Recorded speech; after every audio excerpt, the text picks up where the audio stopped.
Welcome to Blockbuster Recapped.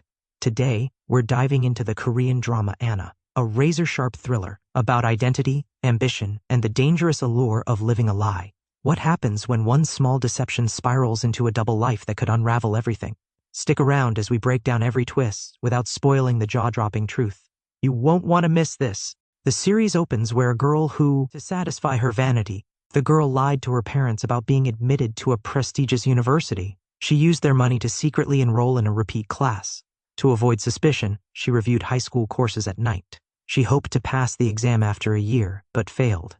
Shocked, she wandered the campus, claiming to be a freshman, and met a sophomore. The next day, at dinner with classmates, she said she was an international student from the US. Her parents are abroad managing the family business. Many envy her, boosting his vanity. Since then, her relationship with her sister improved. She invited her to club activities. With her looks and wealth, she gained cheers and caught a senior's eye. Soon, the senior suggested traveling to the US and proposed marriage after graduation. Marrying into wealth appealed to her, so she agreed. The next day, she asked her father for money. Though the family was destitute, her father managed to gather money for her treatment, but the lie would soon break. Before boarding the plane, her boyfriend got a call from her mom, saying she couldn't pay for it. Her mother's words stopped her, but Woo-moo, still smiling and waving at her boyfriend, was left with her luggage after the plane left. When her boyfriend's mother called, she heard abuse and realized her dream of wealth was over. Before she could leave, she learned her father had died. Afraid to delay her studies she hadn't spent on treatment, the harsh truth woke Woo-moo, and she bought a bill for her vanity. Woo-moo decided she wouldn't be a bad person anymore, and would use her ability to care for her mother. Every item here is priceless. Even a simple chair is worth 10 million. The gallery's owner has a daughter, a beautiful, wealthy woman who returned from the sea. The gallery was a gift from her mother, a 1,000-year-old woman who worked tirelessly for 3 years. One day, as her mother is about to introduce her to someone important, she notices her dress doesn't cover her skin. She orders her to visit a 1,000-year-old woman's room, which she can't do. So, she tells Humor to go to Kim's room and find a suitable outfit.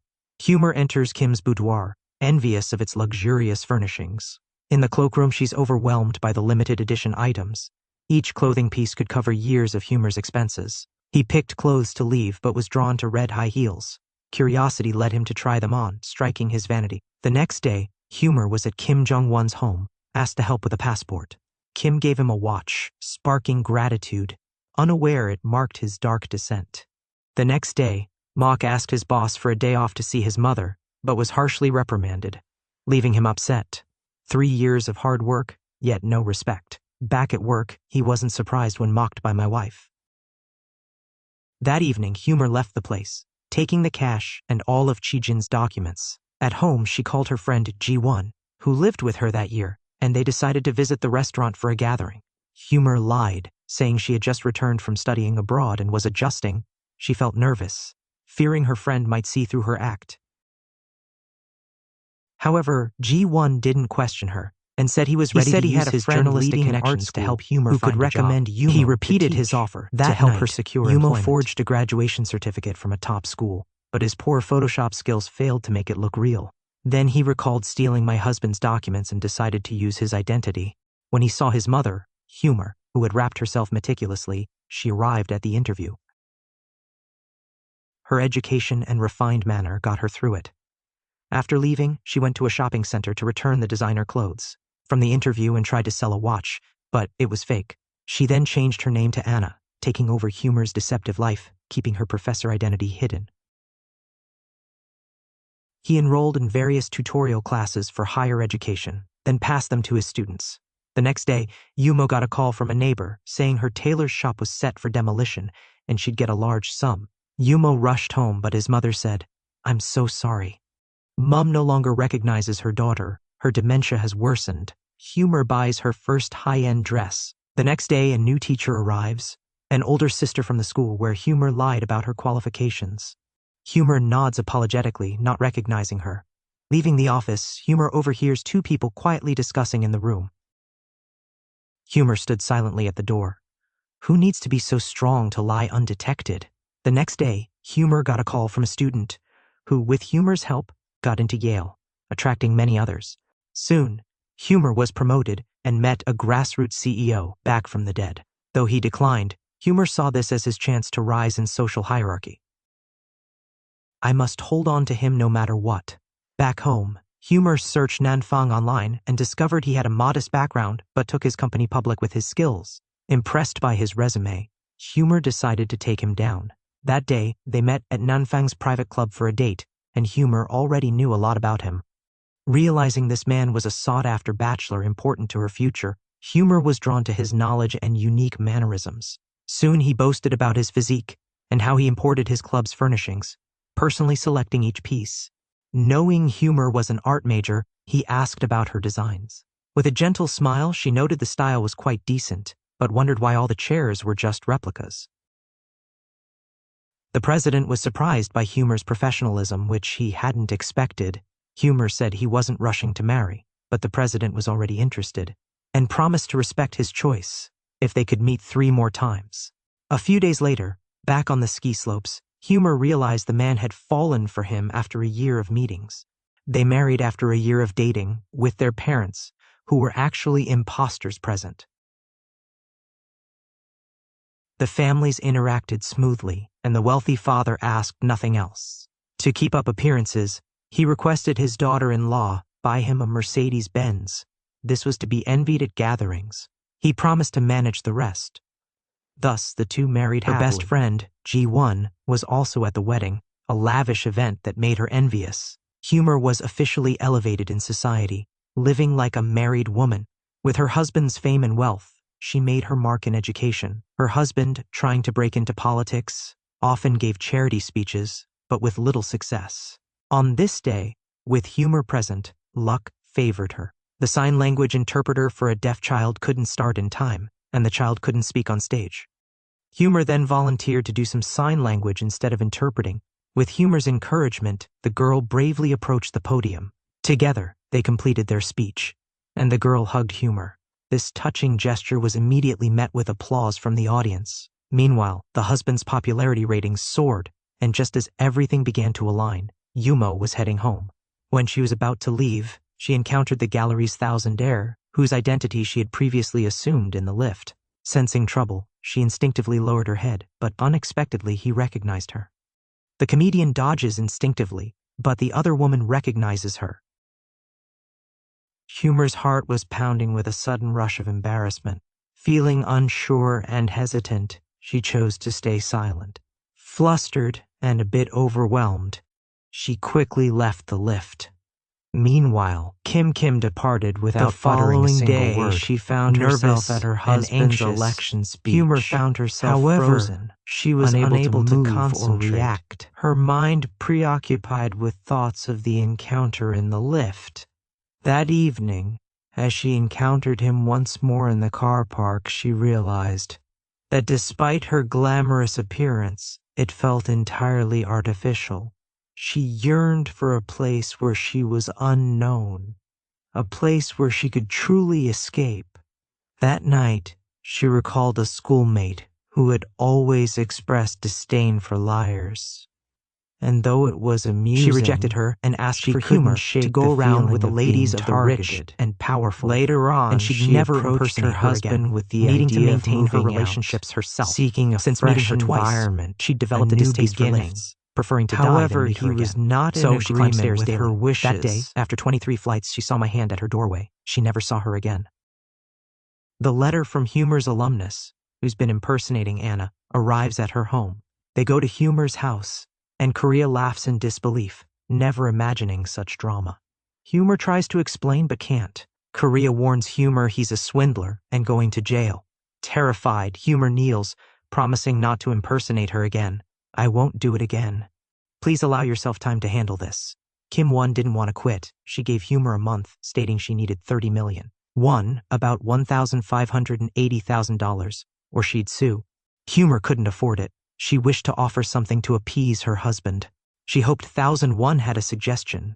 But why would 1001 care? You took my life, your own life, and won't reflect in front of a judge, but you won't give me my money. That night, Humor went with her husband to the dinner party, and when she got downstairs, she saw the driver who came to pick her up Her husband was gloomy because the driver was 10 minutes late due to traffic. Without a word, her husband grabbed the driver and kicked him hard, scaring Humor half to death. Humor not only worried if her husband might do the same to her at home, but on a bad day, she felt unlucky. That evening, the secretary told Humor her husband was drunk and likely asleep in the underground car park. She arrived to find a woman in his car. Humor said nothing, quietly closed the door, walked home alone, and then returned to her house. The next morning at breakfast, Humor asked her husband about the many policemen from last night. He seemed distracted, so she changed the topic to a charity fund being set up in her name, which she would manage. Humor hesitated, fearing media exposure could reveal her identity. Her husband's ominous look made her realize she didn't know what was coming. His sudden change showed he didn't care about her feelings. Remembering how he treated subordinates, she worried about facing the same if caught in deceit. After eating, her husband called a female secretary, stating she would join him at all events, big or small. Upon hearing this name, which bore such a striking resemblance to his own, Humor felt an ironic twist in the air. Could it be due to his origins in the lower echelons of society? The following day, Humor made his way to the school, anticipating a moment of respite. However, the headmaster had a request. He wished for Humor to assist him with some personal tasks, without any remuneration. This request stirred a sense of unease within Humor, making his heart feel as if it were being crushed, with no outlet for his frustrations other than to internalize them. Just when Humor was at his most distressed, unable to express his irritation, the nanny appeared at his door. The nanny sought permission to take 2 days off work to care for his daughter, who was unwell in the hospital. As Humor listened to the nanny's justification for his leave, he seemed to discover a channel for his pent-up anger. Without uttering a word, he released all the emotions he had been bottling up in his heart over the past few days. Once he had finished expressing his feelings, Humor turned his gaze only to find his husband's secretary standing right there in front of him. This calmed her instantly. Humor always wanted to be the best to avoid oppression, but when she gained power and tried to manipulate others, she saw her past self. So, Humor apologized to the nanny, explaining she'd been emotional with a lot on her mind. Meanwhile, Humor's second boyfriend returned to the UK. He and the schoolgirl were longtime friends and caught up, but when she mentioned Humor, the man looked blue and broke up with him. Then, when she mentions Humor again, he turns blue and, after struggling, reveals who Humor truly is. The schoolmistress was horrified. She couldn't believe that the seemingly perfect Humor could be such a person. That night, Humor drove home and saw her in the underground car park, with her hands in front of her, not far away. Humor's eyes were crossed, and she suddenly pressed the accelerator, slamming her head into the car. But when the car reached her, she slammed on the brakes and stopped. Seeing her calm and composed, the humorous woman felt powerless. She realized she could only try to gather the money. That day, she was invited for tea by the plutocrat's wife, who mentioned her husband might become Seoul's mayor. The wife sought her help, but the humorous woman coolly replied that nothing is certain until an appointment is secured. Despite her aloofness, her ladyship wasn't deterred and gave a gift, insisting it be accepted. Curious, Humor asked about its contents. The lady mentions it's merely a courtesy and hopes he won't decline, then rises to depart. When Humor examines the bag, he discovers it holds a staggering 100 million won. Humor feels utterly heartbroken, realizing he can't turn down the money given his current predicament. He proceeds to take the cash to Kim Jong-hee, informing her that it amounts to 100 million won. He hopes she might allow him to leave, but Jinsun simply tosses the bag onto the ground and mocks him, remarking that there's nothing money can't resolve, and if there is, then it must be the money itself. Humor gazes at Jinsun in despair, but she shows no inclination to act, and comments that if she can't manage to pay, she should return home and plead for money, noting that her husband, the plutocrat, will gaze at her and regard her with a bowed head. Fish and rice don't glimmer before my eyes. Head towards the stairs. Conversely, the schoolmistress, after discovering Humor's true identity, began to delve into her background information. She visited her university and discovered that the graduating class did not include anyone named Humor Lee. Subsequently, she approached the landlord of her boarding house to inquire about Humor's home address. She was on the verge of investigating the head of her unit when she received a phone call, forcing her to leave. Meanwhile, Humor departed the room to quickly acquire some money. To secure sufficient funds, Humor proactively compiled a list of plutocrats in Seoul. After thorough research, Humor decided to take action, aiming to win favor with the mayoral candidate. Unsurprisingly, all of them prepared special gifts for her and continued to shower her with flattering compliments. On her way home, Humor's mindset shifted as she eyed the cash-filled nerd. By now, Humor had started moving away from deceit, her heart slowly tainted by money, while her husband, vying for Seoul's mayor, was unpleasant. That day, she invited Humor's schoolmate over, and what seemed like a friendly meeting was actually secretive. Knowing she's a reporter and his wife's friend, the man aims to use this link to make him expose his rival's scandals, handing over a file bag, calling it a small gift. She opens it, sees a real estate deal, and quickly declines, saying she respects journalistic integrity. Yet the man smiles. "You don't have to report this." "But you can," then adds, "You don't have to report this, but I don't want to." When she said that, she was shocked. She never imagined Korea's business and politics were so simple and brutal. The saying goes, "Those with us prosper, those against perish." She felt things were getting cold. Back at the office, an email from Yale confirmed Anna Lee graduated. The contradictory information confused her. A few days later, Seoul's mayoral election was announced, and Humer's husband won with 68% approval. Humer, as the mayor's wife, joined him on stage to present a flower, and they enjoyed the crowd's congratulations. Meanwhile, my schoolmate at the newspaper office discussed the election, hinting at something significant. That evening, Humer's husband celebrated his victory with a party. Mid cheers, he swiftly emptied his glass. As Humer entered, the crowd chanted Anna Lee's name, but louder cheers made her uneasy.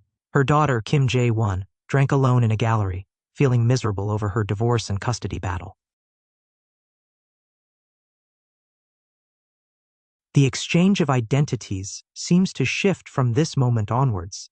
In the evening, Humer continues his money-making scheme and even intensifies his efforts by meeting with 2 or 3 wives of plutocrats simultaneously to attend a banquet at the same time. Observing the money they send, he not only sighs in admiration but also acknowledges that money is quite easy to make when one is in a position of power. When Humer looked up and saw the news, she realized it was near one of Kim's galleries. Back at home, as she pondered over the news, Humer pressed the lift door button for the first time in days, but as soon as the door opened, Anna witnessed something she couldn't believe.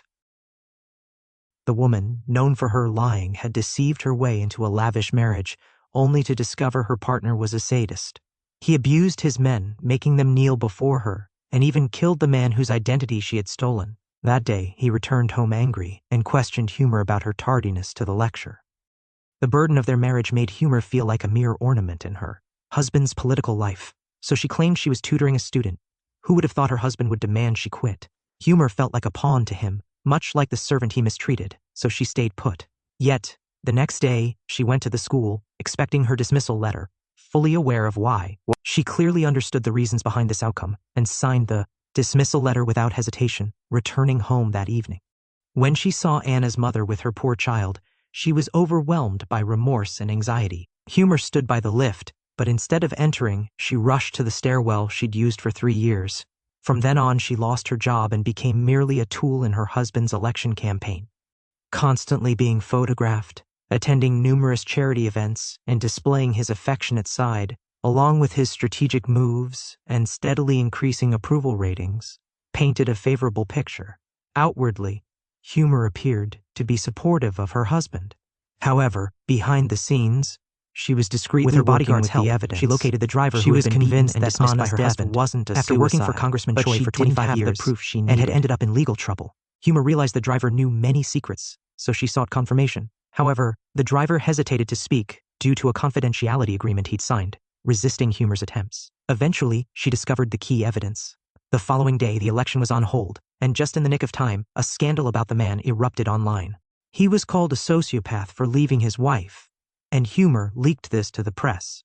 Congressman Choi discreetly asked his team and discovered negative news about his wife, Humer, online. In the evening, Humer saw her negative news on TV and wasn't fazed by her husband, knowing she couldn't control him or the world. Humer denies involvement, fearing Seoul's submission. Next day, Senator Choi, overwhelmed by bad news, calls Humer to discuss options and shares shocking news. Humer stared at her pillow, shocked, realizing the man she thought nice had a heart like a snake's. Only then did she understand that Anna hadn't killed herself. It was her husband. Alone in the car park, Humer confessed with remorse about seeing her $1,000 and blaming her. Anna, upset, asked why she'd done it. Humer, irrational, explained she hadn't. Although she was relieved Anna was gone, she couldn't shake the feeling Anna was like her own demon. Anna's talk of hell mirrored her own mindset, a state where everyone might reside. Alone in the garage, smoking, she was so troubled by Anna's words that she confessed. To her sister, driven by envy of Anna and her husband's power, and jealousy. She confessed because she envied Anna's life. She did many unspeakable things to become famous, but despite her efforts, she remained humble. Now she was helping an evil man run for mayor. Her conscience condemned Humor, and she wanted to avoid more mistakes. So she gave all incriminating evidence about herself and her husband to her schoolmate, hoping she'd reveal the truth. It turned out Humor was the mastermind behind the affair with her husband, but due to her husband he had to make a fuss. All the dirty laundry about Humor and her husband was done by Humor, but her husband's power soon suppressed it. The schoolmate then questioned why Humor approached her.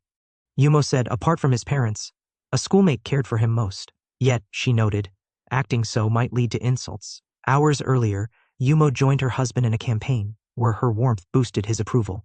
After, they returned to the lounge, where Yumo was annoyed at Kai Ji-hoon for hiding his ex-wife. He admitted the divorce but denied it. The woman, like a million sheepdogs in ladybug attire, joked with him. She questioned caring about her husband's past if her life was a lie. The humor stayed, asking why his supportive ex-wife ended her life after childbirth, sparking his anger. When she saw the man slow down, he grabbed her neck. Just before suffocating, he released her, whispering a warning. She realized her worth to her husband, otherwise, her life was in danger. Meanwhile, the schoolgirl looked at the flash drive from Yui Mo, feeling uneasy. It had evidence of her husband's stock manipulation and bribes, plus the bribes she took. The drive proved her husband's stock tricks and bribery, and her own bribes. At the same time, her husband learned of her bribery. He contacted a foreign doctor, claiming she had a mental illness. He planned to send her for treatment post-election. Her life wasn't as lucky as her husband's, and she had to go. The man's goal is to make Humor follow his ex-wife's path. When he's done, he's furious, and the next day, at the mayoral election, he wins by 54%. His subordinates follow him and discuss the high court. Yet Humor, who should be the happiest, is distracted. Minutes earlier, he got a call about his critically ill mother and had to rush to the hospital. After the election, Humor asks her husband to visit his mother in hospital, as she doesn't want to spend her last days without him. Yet the man still playfully mocks Humor. Ji-hoon, after being scolded, remained calm. Seeing Humor was blue, he called his staff to check the situation. Despite this, the husband kept Humor restrained, leading her into the lift like a puppet. Humor then began a series of election events, joining her husband at various occasions as he showcased his love for her to the media and public. This behavior made her feel sorry. That night, she messaged her schoolmate saying she had to go to America with her husband the next day and was in danger of exposure. The next day, they went to the airport and boarded the plane. As she sat down, she got news of her mother's death. Her last bit of hope was destroyed. Now, there was nothing left to worry about, and she had destroyed her husband's trust. Upon arrival, he took Humor's passport, pretending to rent a car and buy insurance. While driving, Humor got many texts from her. She had given the authorities all the evidence, but was being detained by the prosecutor's office. Humor felt powerless. Her husband, though in the U.S., still had influence in Seoul. Noticing Humor's distress, he said he found her a place with fresh air to recuperate. Humor realized he wanted to imprison her. She saw he wasn't wearing a seatbelt and looked at the nearby handbrake, forming a plan. As Ji-hoon turned to speak, a man panicked in traffic, hit the brakes, and lost control of the car. Pulling the handbrake, the car silently crashes into a roadside pole. Moments later, Humor stumbles out, while the man in the lead car is held by the steering wheel. Humor quickly pulls his passport from his husband's pocket. His husband yells at him to come over, but Humor ignores him, holding his phone, searching for a signal. When he gets it, he receives a message from a schoolmate, unsure what to say. The message states, the Seoul Public Prosecutor's Office rejected the report, leaving Humor in despair. He wiped his head with his silk scarf, set it on fire, threw his bag in the car, and drove away, crying without looking back. News of Seoul's new mayor's death spread, causing panic. At Hoon's lavish funeral, no one attended, ending the series. Planned for 8 episodes, it was cut to 6, affecting your experience.